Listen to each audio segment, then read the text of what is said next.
SDM Duddu जिंदाबाद, तहसीलदार लाठी जिंदाबाद, एसडीएम डुड्डू जिंदाबाद, एसडीएम डुड्डू जिंदाबाद। नमस्कार, दैनिक शिव टाइम में आपका स्वागत है। मैं हूं आपका मेजबान पुरुषोत्तम लकान, मेरे साथ कैमरामैन बिशन जी।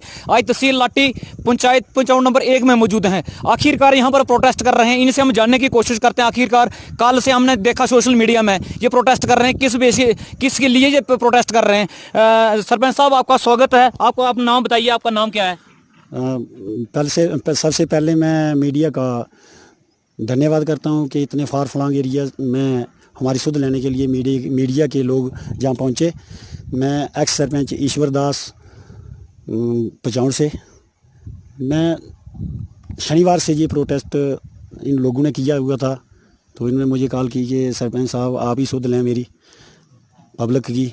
तो जैसे ही मुझे जानकारी हुई तो मैं इधर आया तो मैंने फर्स्ट ऑफ ऑल तहसीलदार साहब और चौकी अफसर डुड्डू को इन्फॉर्म किया कि मंडे तक हम ये स्ट्राइक जो है इसको मंडे तक रोकते हैं, और मंडे को ये हमारा राशन का जो मसला है ये हल हो जाता है तो उसके बाद हम मतलब इसके बाद इस पर डिस्कस करेंगे।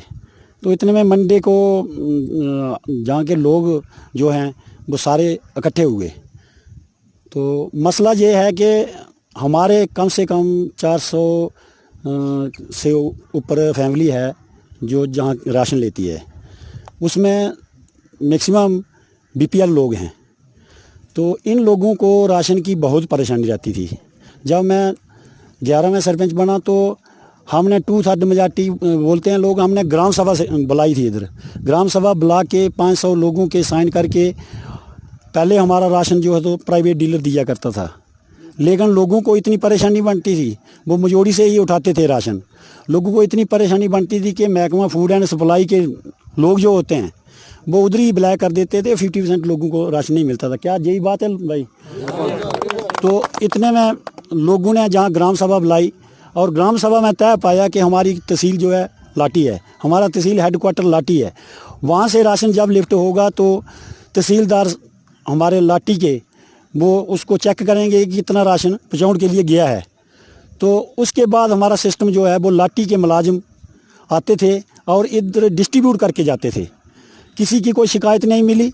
ये बीपीएल लोग हैं जो मतलब बर्दाश्त करते थे, 2-2 महीने भी इकट्ठा राशन लिया करते थे। सबसे बड़ी प्रॉब्लम ये है, मुझे ये जानकर अफसोस हो रहा है कि इन लीडरों को, जो लीडर इसकी नुमाइंदगी कर रहे हैं, बीपीएल लोगों की नुमाइंदगी कर रहे हैं, इनको कौन सा इंटरेस्ट हुआ कि सरकारी मुलाजिम डिस्ट्रीब्यूट कर रहा था राशन और प्राइवेट पर्सनल अपने डीडीसी और सरपंच को अपने रिलेटिव को एडजस्ट करने के लिए पर्सनल प्राइवेट बंदे को राशन क्यों दे रहे हैं? एक बात। दूसरी बात यह है कि हमारा तहसील हेडक्वार्टर जो है वो लाठी में है। तहसील हेडक्वार्टर लाठी में है, एसडीएम हमारा डुड्डू में है। हमारा एरिया जो है वो लाठी में पड़ता है। डीडीसी जो है लाठी मरोठी की इलेक्ट हुई है। हमारा बीडीसी जो है वो लाठी मरोठी का इलेक्ट हुआ है। हमारा सरपंच जो है पंचायत पचौड़ का हुआ है। जो मजोड़ी स्टेशन है वो डीडीसी बसंतगढ़ में पड़ता है और पंचायत वो रसली देन में पड़ती है। कॉन्स्टिट्यूंसी के हिसाब से देखो फिर भी वो रामनगर में पड़ती है, हमारी कॉन्स्टिट्यूंसी चनैनी में पड़ती है। फिर पर्सनल इंटरेस्ट, मुझे अफसोस की बात ये है, ये गुंडागर्दी नहीं तो और क्या है। मैं इसको बोलूँगा गुंडागर्दी नहीं तो क्या है, ये बाबू राज नहीं तो और क्या है। मतलब पर्सनल एडी साहब को उन्होंने करप्शन दी है, एडी साहब ने रज के मतलब पैसे खाए हैं, तब वो प्राइवेट आदमी को राशन दे रहे हैं। प्राइवेट आदमी हमारा सौदा कर रहा है। हम इस बात को कभी बर्दाश्त नहीं करेंगे। मैं मीडिया से गुहार लगाता हूं कि हमारी जितनी भी मतलब ये न्यूज़ है वो आगे बढ़ाएं कि प्रधानमंत्री तक पहुंचे ये बात। जे आपके जे बीजेपी के लोग जो है जे आपके जे काम कर रहे हैं, जे काम कर रहे हैं। हम पार्टी से हमें सवाल नहीं है, लेकिन हमें नुमाइंदगी उन गरीबों की करनी है जो गरीब सुबह कमाता है और शाम को खाता है। ले जाओ सभी राशन जहाँ से उठा के ले जाओ। गरीब हम चंदा मांगेंगे, भीख मांगेंगे, लेकिन हम मजोड़ी से राशन नहीं लेंगे। हम चंदा मांगेंगे। हमें अब 12-14 पंचायतें हैं हमारी लाठी मरोठी की, 12 पंचायतें हैं। 12 पंचायतों के हमारे सरपंच हमें फ़ोन कर रहे हैं कि मत राशन उठाओ, हम अब चंदा इकट्ठा करके एडी को दे दो ये राशन। एडी साहब बोलते हैं आपको राशन चाहिए आपको लीडरी चाहिए, क्या हम लीडरी चमकाने आए हैं? ये लोग क्या हम लीडरी चमकाने आए हैं? कोई भी नहीं है इसमें। लीडरी कोई बात नहीं, सब गरीब जनता है। तो बात ऐसे है पुरुषोत्तम जी। सरपंच साहब, अभी मैंने सरपंच मौजूदा बोधराज का इंटरव्यू किया, उन्होंने बोला कि 1.5-2 महीने का राशन जो है वो नहीं पहुंचा है। कुछ लोग ऐसे हैं कि जो अपना बेनिफिट के लिए ये काम कर रहे हैं। आखिरकार वो आप क्या कहना चाहते हैं इसके बारे में? पुरुषोत्तम जी, एक बात बड़े अफसोस की बात है कि 2 महीने जब राशन नहीं मिला, वो सरपंच कहाँ सोया हुआ था? 2 महीने का राशन अब डिस्ट्रीब्यूट हुआ, सरपंच को आज सुध लगी जब अपना बंदा एडजस्ट करना था। 2 महीने पहले क्यों नहीं उसने मीडिया को इंटरव्यू दिया? सरपंच साहब, एक और उन्होंने बात बोली कि जिस जहाँ आप बोल रहे हैं सरकारी राशन देने के लिए यहाँ पर सेलमैन किसी को भेजा, लेकिन वो बोल रहे हैं एक बार भी यहाँ पर नहीं आया, उसका लड़के को दिया उसने। क्या लड़के को ऑथोराइज तो नहीं होता है सरपंच? किसी का अगर जिसका ऑर्डर होता है वो ही तो दे सकता है, डिस्प्यूट कर सकता है ना। देखो, मैं ये नहीं कह रहा कि पर्सनल सरकारी मुलाजिम जो है, मैं ये नहीं कह रहा कि एडी ही डिस्ट्रीब्यूट करे। वो रिस्पॉन्सिबिलिटी किसकी है? हमारे तहसीलदार साहब की रिस्पॉन्सिबिलिटी है। तहसील हेडक्वार्टर से हमारा राशन आता है।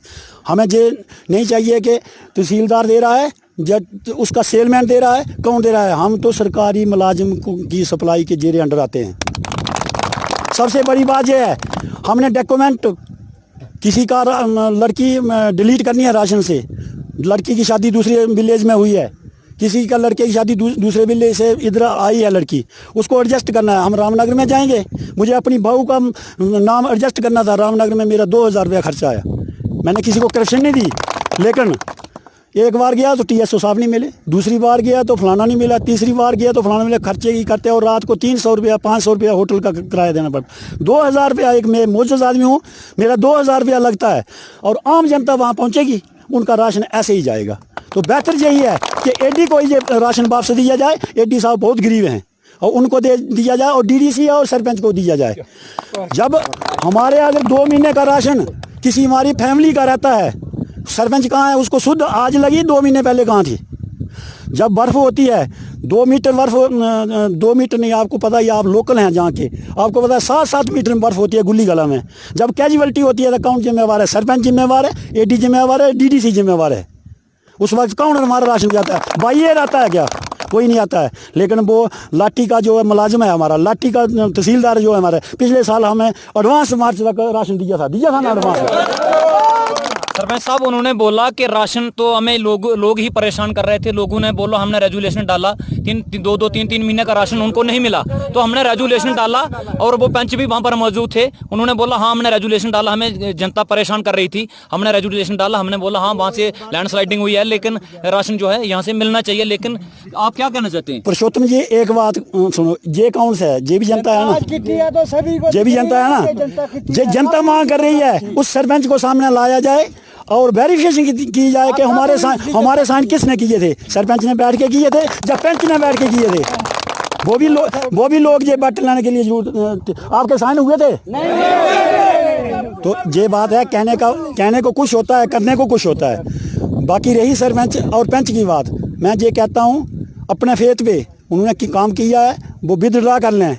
अपने फेत पे किया, चलो जनता के फेत पर किया है, वो विदड्रा कर लें, जनता से बात कर लें, और जैसा सिस्टम चल रहा था वैसे चलाएं। नहीं तो जहाँ हंगर स्ट्राइक होगी हम मर मिटेंगे, लेकिन मेजोरिटी के साथ हम अलाक नहीं करेंगे। क्योंकि 2000 से पहले बलीराम डीलर होता था हमारा, उसने हमें ठीक तरीके से राशन दिया था। उसके बाद यही दास्तान चलती रही राशन की। आप तो मेजोरिटी के हैं, आपको पूरा पता है कि हमारी औरतों के सिर के बाल भी नहीं रहे हैं, सिर पे उठा के मेजोरिटी से लाना पड़ता था। फिर बाद में ये कहते थे ये राशन ही ख़त्म हो गया है। 35 किलो राशन उस टाइम मिलता था, लेकिन 2 किलो काट करते थे ये, और जब रेट जो होता था उससे 2 रुपये kg रेट एक्स्ट्रा लाते थे। तो ये फिर ये बात होती है, गरीब की बात करो तो वो बेईमान हो जाता है, वो गुंडागर्द हो जाता है, वो अपोजिशन का हो जाता है। आज तक किसी ने अपोजिशन की बात की? जहाँ किसी ने की? सरपंच अच्छा कर रहा है, बोला कर रहा है, हमने सपोर्ट की, लेकिन जनता से हम बेईमानी करने नहीं देंगे। मैं मरूँगा जनता के साथ मरूँगा, जीऊँगा जनता के साथ जीऊँगा। मुझे वोट की, मैं शरेआम कहता हूँ, मुझे वोट की ज़रूरत नहीं है। मैं वोट नहीं मांग रहा हूँ, मैं जनता की सेवा के लिए तैयार हूँ। मैं आज भी तैयार हूँ, कल भी तैयार था, और मर के भी तैयार रहूँगा। ऐसी बात नहीं है। तो जब तक हमारे सांस हैं हम जनता के साथ हैं। जनता से बेन्याय नहीं होना चाहिए। SDM साहब का हम वेलकम करते हैं। SDM साहब ने हमें अभी फ़ोन किया कि 10 बंदे आओ और अपना मेमोरेंडम हमें दे दो, हम फॉरवर्ड करते हैं। मैं उनका वेलकम करता हूं, लेकिन मैं AD साहब की तगड़ी मजम्मत करता हूं कि वो गिरे आदमी हैं। वो एक सरपंच और DD से कहने पर लोगों की आवाज़ नहीं सुन रहे हैं। 3 दिन से सोशल मीडिया चल रहा है, आज आप हैं, वो क्या लोगों की नहीं सुन रहे हैं? और जब उनको क्या टोपोग्राफी का, पजाउंड की टोपोग्राफी का क्या पता है उनको? सर मुझे एक अफसोस है कि एक हेडक्वार्टर से उठा के दूसरे हेडक्वार्टर में डालने के लिए, DDC और सरपंच के इंटरेस्ट के लिए डालने के लिए, ये कौन सी एडमिनिस्ट्रेशन है? बड़े अफसोस की बात है, बड़े अफसोस की बात है। ये मतलब 1-2 बंदे की मतलब उनका पर्सनल इंटरेस्ट के लिए जनता का गला काट रहे हैं। ठीक है, कोई बोल रहा था कि 2 वार्ड उधर जा रहे हैं, 3 वार्ड उधर हैं, सामने सामने पता चल जाएगा। जब जनता दरबार रखो ना, ग्राम सभा रखो ना, ग्राम सभा में डिसाइड होगा तो क्या कौन सा वार्ड कहाँ जाता है, कौन सा कहाँ जाता है। सरपंच को कल बुलाया लोगों ने कल बुलाया, सरपंच ने कहा मैंने जो कर दिया वो कर दिया। लोगों ने ठीक है, मैंने सुबह ही आपने देखा होगा मेरा इंटरव्यू, मैंने कहा कोई गलत लैंग्वेज नहीं बोलेगा। लेकिन जब सरपंच ने वहाँ से किया आप खड़ा सिर करो, तो लोगों ने कहा कि मुर्दाबाद। लोगों ने बोला है, मैंने तो नहीं बोला है। जब बोला है किसने, मैंने लगाया लोगों ने, उसने अनाइड किया, सरपंच ने अनाइड किया। और DDC ने पता क्या किया? DDC ने किया आप अन्य हो, आप अंधे हो। DDC बोल के गई थी वहाँ स्टोर में, आप अंधे हो, आपको दिख नहीं रहा है, आप चश्मा लगा लो। ऐसे नहीं दिख रहा है, आप चश्मा लगा लो। ये बात मतलब एक DDC है, उसकी ये लफ्ज़ बनकता था। DDC ऐसा तो नहीं बोल सकती, ऐसा किसी को उसने बोला कि आप, मैं बहुत काम कर रही हूँ, आपको पता नहीं चल रहा है, आप चश्मा लगा लो। इसका मतलब है हम अंधे हैं, हमें पता नहीं चल रहा है। ये काम जो है बहुत अच्छा किया है पुरुषोत्तम जी। मैं आज तो हमारा प्रोटेस्ट चल रहा है फूड एंड सप्लाई का। आप बाई रोड जाएं और देखें जो ठेकेदार से DDC का मतलब पार्टनरी चल रही है, DDC की और सरपंच की मतलब ठेकेदार जहाँ के जो रोड बना रहे हैं उनकी मतलब पार्टनरी चल रही है। और देखने नाले की वो बजरी लगा रहे हैं और पाइपें जो हैं मतलब मिट्टी खोद के ऐसे ही पाइपें डाल रहे हैं। आप वीडियो कवरेज करके मुझे आपसे बहुत उम्मीद है। उस सामने एक पाइप वो दिख रही है बाहर, देखें इसकी मतलब कोई अमेंडमेंट बनाई है उन्होंने, ऐसे ही डाल के कर रहे हैं और गफला कर रहे हैं। लेकिन बोल ले क्यों? जो बोलेगा उसको अंदर ठोकेंगे। लगाओ ना हमें अंदर। ये मेरे साथ एक बेंच है, इसको भी लगा दो, हम अंदर बैठेंगे लेकिन जनता के साथ चलेंगे। नहीं, अंदर लगाने के सरपंच साहब, आप तो एक्स सरपंच है, अपने इसी पंचायत के सरपंच भी रहे। अंदर लगाने का किसी को नहीं, अपोजिशन तो होती है, लेकिन ऐसा नहीं, अगर कोई गलत काम हो रहा है तो दिखाने के लिए, जनता भी दिखाने के लिए, और यही काम होता है जनता का, जो गलत कर रहा है उसको दिखाने की जरूरत है। लेकिन अब क्या आपने सोचा, अपने SDM साहब से सर के साथ बात हुई, एडमिनिस्ट्रेशन के साथ बात हुई, उन्होंने क्या आपको आश्वासन दिया इस प्रोटेस्ट के लिए? सर SDM साहब का मैं वेलकम करता हूँ। फर्स्ट ऑफ ऑल मैं तहसीलदार लाठी का वेलकम करता हूँ। उन्होंने पहली जब कॉल की मैंने तो उन्होंने बहुत अच्छे तरीके से बोला। उन्होंने कहा सरपंच साहब हम रिस्पेक्ट करते हैं आपकी, आप प्रोटेस्ट जो है वो पीसफुली रखें। तो मैंने कहा सर एक आज का हमारा प्रोटेस्ट था, हमने सरपंच को भी बुलाया है, आपने सरपंच का भी इंटरव्यू देखा होगा।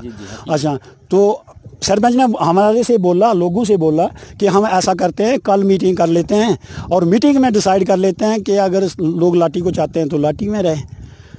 दूसरे दिन हो गया, तीसरे दिन हमने मंडे को बोला था, इंटरव्यू देखा होगा आपने, हमने मंडे को बोला था। मंडे को जब लोग आए, SDM मकान ने फर्स्ट ऑफ ऑल फ़ोन किया, तीसरा हमने फर्स्ट ऑफ फ़ोन किया। सरपंच की आगे से बात मैंने आप को बुलाई के बोलता है कि मैंने जो पावर करनी थी मैंने दिखा दी है, आप अपनी पावर दिखा दो। ये बात है, कोई अफसोस की बात है। तो बाकी हमारी जो है एडमिनिस्ट्रेशन SDM साहब हमें कन्वे कर रहे हैं हमारा मैसेज, और उन्होंने बहुत अच्छे तरीके से बोला कि आप आओ, अपनी समस्या जो है हमें बताओ। SDM साहब ने अपने लेवल पे AD से बात की है, शायद क्या हुई है क्या नहीं हुई है वो जाके ही पता चलेगा। तो अगर आपका, मैं आखिरी सवाल पूछूंगा आपसे, क्या आपका प्रोटेस्ट जो है आपका हल नहीं होगा, जारी रहेगा ये? अगर हमारा SDM साहब से हम मिलने जा रहे हैं, हम SDM साहब से मिलने जा रहे हैं, SDM साहब ने हमें आश्वासन दिया है अगर नहीं होगा मरेंगे, लेकिन हम इनके आगे झुके नहीं, मरेंगे झुके नहीं इनके आगे। मैं पचौड़ की टोपोग्राफी पुरुषोत्तम जी मैं आपसे शेयर करता हूँ। पचौड़ के 7 वार्ड हैं, एक है लोअर किरकड़ी, एक है अपर किरकड़ी, एक है पतलैनी, चौथा नंबर वार्ड है खतरो, और 5वां वार्ड है तनाली, 6वां वार्ड है पुकसू, 7वां वार्ड है खतरो बी, मतलब 7वां वार्ड। 7 वार्ड हैं। 7 वार्ड में आप हर बार में पूछे, आपको खतरों में भी 99% बंदे जो बोलेंगे ये नहीं हम लाठी से ठीक है। आप पतलानी में जाएंगे 100% बोलेंगे। आप उसमें जाएंगे विजिट करें ना, मतलब मीडिया का काम है मतलब एक एक न्यूज़ निकालना। आप खतरों में जाएं, पतलानी में जाएं, लोअर खिड़की में जाएं, पुकसू में जाएं, सवाए खतरों जो 7 वार्ड है वहाँ चंद आदमी जो हैं वो पर्सनल उनका बंदा एडजस्ट काम करने के लिए तैयार है ना, डीलरी करने के लिए। सवाए उसके मैं उसकी बहस नहीं करता हूँ, उसमें रखो भाई 100% होगा। अब तो 100 नहीं है उसमें, 100% उसमें। एक वार्ड को छोड़ के 6 वार्ड को क्यों यार दे रहे हैं।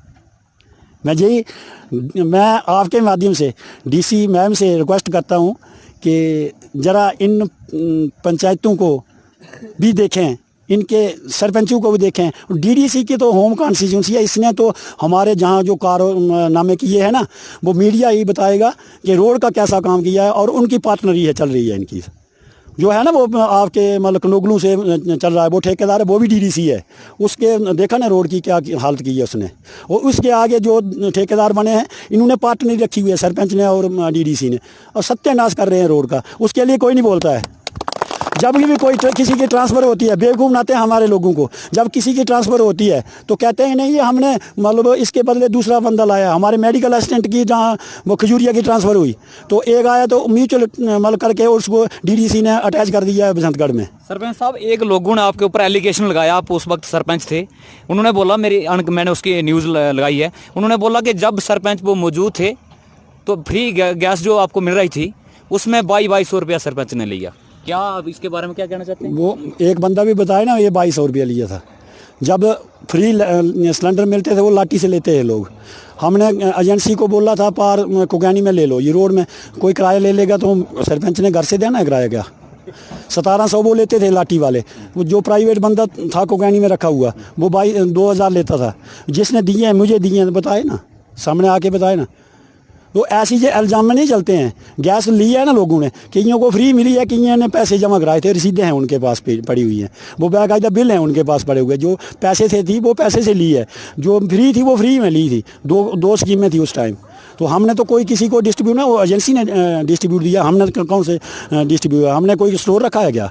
ऐसे इल्ज़ाम लगाने के मैं भी लगा देता हूँ बोल को इल्ज़ाम, उसने कितने पैसे खाए हैं। किसी लोकल लोगों ने आपके ऊपर लोग बोलते रहते हैं लेकिन प्रूफ भी होना चाहिए ना। मैंने किसी के हाथ से थोड़े लिए हैं, दिए होंगे तो एजेंसी वाले को दिए हैं। एजेंसी वाले से बात करते कौन सी स्कीम थी उनकी बीपीएल स्कीम थी, एपीएल स्कीम थी, पैसे वाली स्कीम थी, फ्री ऑफ कास्ट स्कीम थी। जैसे राशन है अब 2 रुपये किलो में, हमारे टाइम में 35 kg देते थे, अब 2 किलो देते हैं। तो क्या उसमें हमारा या बोधराज का कोई कसूर है उसमें? ये बोलने की बात होती है, जो लोग बोलते हैं बोलते रहते हैं। बहुत बहुत धन्यवाद जी हमारे साथ बातचीत करने के लिए। एक्स सरपंच ईश्वर दास जी थे इसी पंचायत के। इन्होंने बोला कि प्रोटेस्ट हमारा जारी रहेगा जब तक हमारा मसला हल नहीं होगा। जय हिंद, जय भारत। दैनिक सी टीम के साथ बनी रही अगली न्यूज़ के लिए।